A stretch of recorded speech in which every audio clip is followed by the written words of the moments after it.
malakas din po kung loloobin maghahanap po ako ng summer class, Kuya Eric. Oo, Angelica. Mas maganda ngang marami kayong pagkaabalahan ngayong bakasyon. Opo, Kuya Eric. At ngayon, nalaman na po namin kung ano ang kahalagahan ng summer classes, pagbubutihan pa po namin. Yan. O sige, Bible story na tayo. Sige po, Kuya Eric! Kahapon, natunghayan natin na si Jefte ang pinili ng mga anak ni Israel para mamuno at manguna sa kanilang pakikipaglaban. Kahit pinalayas po nila si Jefte, siya pa rin po ang pinuntahan nila at kinumbinsing manguna po sa kanila. Nanalo po ba sila, Kuya Eric? Sinamahan po ba sila ng Panginoon? Magandang tanong yan, MJ. Sige, basahin na natin ang sagot dito sa Aklat ng Hukom sa 11, 12 hanggang 28.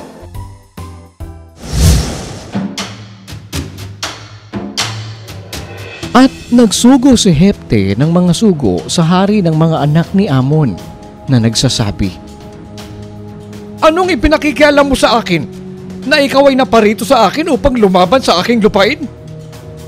At isinagot ng hari ng mga anak ni Amon sa mga sugo ni Jefte, Sapagkat sinakop ng Israel ang aking lupain, nang siya'y umahong galing sa Ehipto, mula sa Arnon hanggang sa Habok, at hanggang sa Hordan.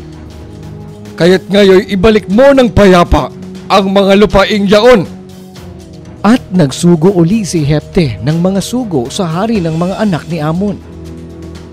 At kanyang sinabi sa kanya, Ganito ang sabi ni Jefte, hindi sumakop ang Israel ng lupain ng Moab o ng lupain ng mga anak ni Amon, kundi nang sila'y umahon mula sa Ehipto at ang Israel ay naglakad sa ilang hanggang sa dagat ng Mapula at napasa Kades.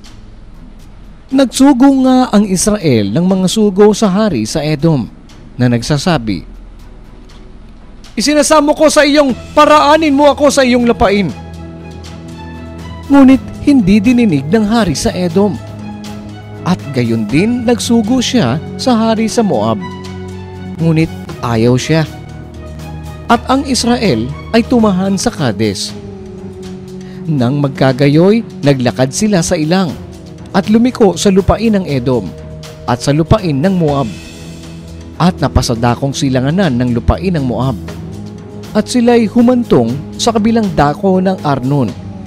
Ngunit hindi sila pumasok sa hangganan ng Moab sapagkat ang Arnon ay siyang hangganan ng Moab. At nagsugo ang Israel ng mga sugo kay Sehon na hari ng mga Amoreo na hari sa Hesbon. At sinabi ng Israel sa kanya, Isinasamo namin sa iyo na paraanin mo kami sa iyong lupain hanggang sa aking dako. Ngunit si Sehon ay hindi tumiwala sa Israel upang paraanin sa kanyang hangganan.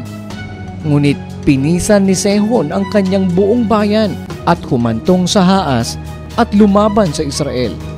At ibinigay ng Panginoon ng Diyos ng Israel si Sehon at ang kanyang buong bayan sa kamay ng Israel at sinaktan nila sila. Sa gayoy inari ng Israel ang buong lupain ng mga Amoreo na mga taga roon sa lupaing yaon.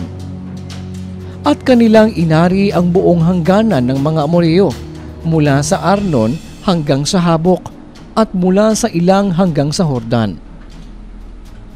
Ngayon nga'y inalisan ng ari ng Panginoon ng Diyos ng Israel ang mga Amoreo sa harap ng bayang Israel. Hindi mo ba aariin ang ibinigay sa iyo ni Chemos na iyong Diyos upang ariin? Sino man ngang inalisan ng ari ng Panginoon naming Diyos sa harap namin ay aming aariin. At ngayon gagaling ka pa ba sa anumang paraan kay Balak na anak ni Zippor na hari sa Moab? Siya ba'y nakipagkaalit kailanman sa Israel o lumaban kaya sa kanila? Samantalang ang Israel ay tumatahan sa Hesbon at sa mga bayan nito, at sa Aroer at sa mga bayan nito, at sa lahat ng bayang na nga sa tabi ng Arnon, na 300 taon. Bakit hindi ninyo binawi ng panahong yaon? Ako nga'y hindi nagkasala laban sa iyo, kundi ikaw ang gumawa ng masama sa pakikipagdigma mo sa akin. Ang Panginoon, ang hukom, ay maging hukom sa araw na ito sa mga anak ni Israel at sa mga anak ni Amon. Ngunit hindi dininig ng hari ng mga anak ni Amon ang mga salita ni Jefte na ipinaalam sa kanya. Sa paglalakbay po ng Israel papunta sa mga anak ni Amon para makipaglaban sa kanila, ang nakalaban po nila ay si Sehon. At sinamahan po sila ng Panginoon. At dahil po sa pakikipaglaban na yon ay nagkaroon po sila ng pag-aari. Nakakatuwa naman po, Kuya Eric, sinamahan po sila ng Diyos. Siguro po magtutuloy-tuloy na po na ang Diyos ay manatili muli sa kalagitnaan nila.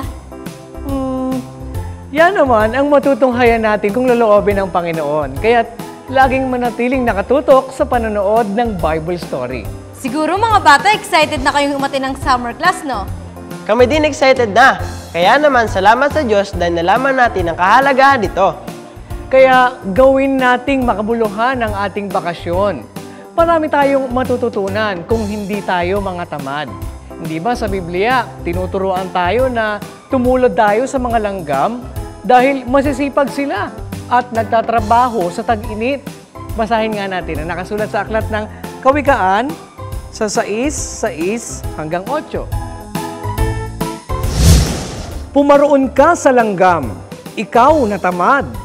Masdan mo ang kanyang mga lakad at magpakapantas ka na bagaman walang pangulo, tagapamahala o pinuno, naghahanda ng kanyang pagkain sa tag-init at pinipisan ang kanyang pagkain sa pag-aani. Mga bata, marami pa tayong pag-aaralan tungkol sa ating makabuluhang bakasyon. Abangan niyo yan sa susunod na linggo kung loloobin ng Diyos.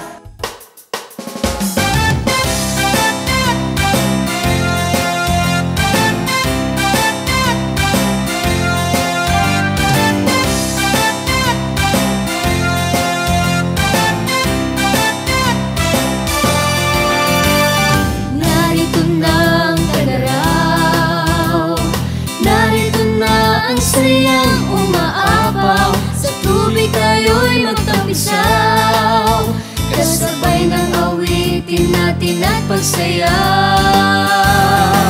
Masaya't masigla pag tayo sama-sama, langit ay may ngiti, halina't yakapin ang simoy ng hangin ng tagaraw, ng tagaraw. Iwanan mo na ang Bombay, ipagpasalamat ang buhay, sa amin ika'y sumabay, narito na ang ating hinihintay. Masaya't masigla pa tayo sama-sama, langit ay may ngiti, halina't yakapin ang simoy ng hangin ng tagaraw, ng tagaraw. Bawat pagkakataon, bigay ng Panginoon, gawin ang mabuti ngayon, tagaraw, tagaraw. Masaya't masigla pag tayo sama-sama, langit ay may ngiti, halina't yakapin ang simoy ng hangin ng tagaraw, ng tagaraw. Masaya't masigla pag tayo sama-sama, langit ay may ngiti, halina't yakapin ang simoy ng hangin ng tagaraw, ng tagaraw. Masaya't masigla pag tayo sama-sama, langit ay may ngiti, halina't yakapin ang simoy ng hangin ng tagaraw, ng tagaraw.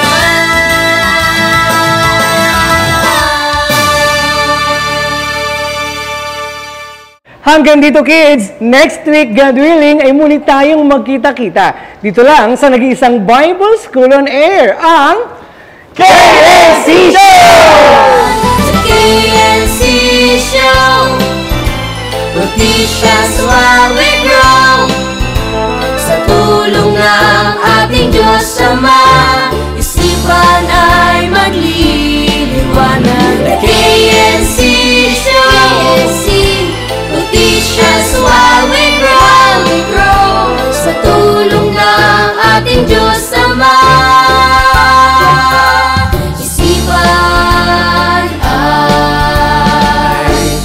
magliliwanag na.